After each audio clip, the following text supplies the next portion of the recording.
I'm enjoying this conversation. I appreciate all of the mentions that in the conversation that's been had before, and Sherry, you talking about, what's going on in Arkansas.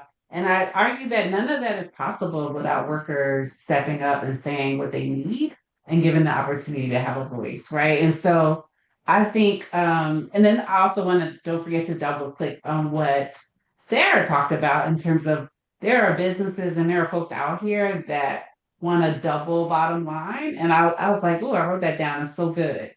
But to answer your question around, the South has certainly earned its reputation around being the most anti-union region in the country, for sure. But I do think, in spite of all of that, and in spite of the reputation, there's unions in the region, and there's robust worker and community organizing that's happening.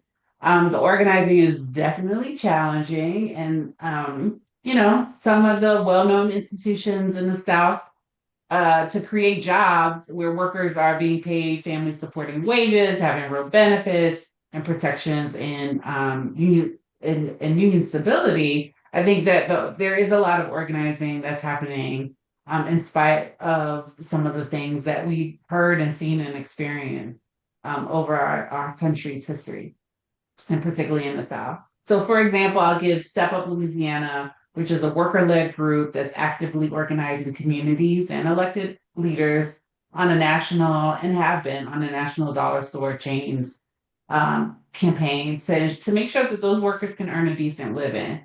Communal organizing, they're doing direct action, and they're doing systemic advocacy, and they've led to incredible wins on both health and safety and wages, back wages that were owed through their advocacy, both on a national level and with their stockholders, frankly. And so that we've seen incredible promise of when those workers, those dollar store workers come together and they're saying, actually, we need to be safe. There needs to be more than one person working when we're here because it's not always safe and anything can happen. And maybe, back to COVID and thinking about the PPP, all of those things played a part into putting the pressure that's needed on the dollar store chains to make sure that they protect their workers. I'd also talk about Tennessee for All, which is another community coalition that's in Tennessee that is calling on Ford Motor Company to create jobs that are creating jobs in a new huge facility. I want to say it was like $6 billion to put this facility up and around electric vehicles.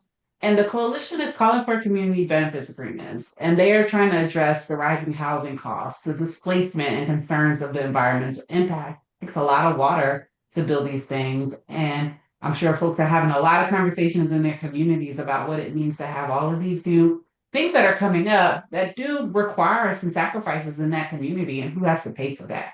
So anyway, I'd say that the Tennessee for All group is working diligently to engage their community and the unions on like what it means to have a thriving community, what it means to have benefits for both the community and the employer as things are happening or coming in.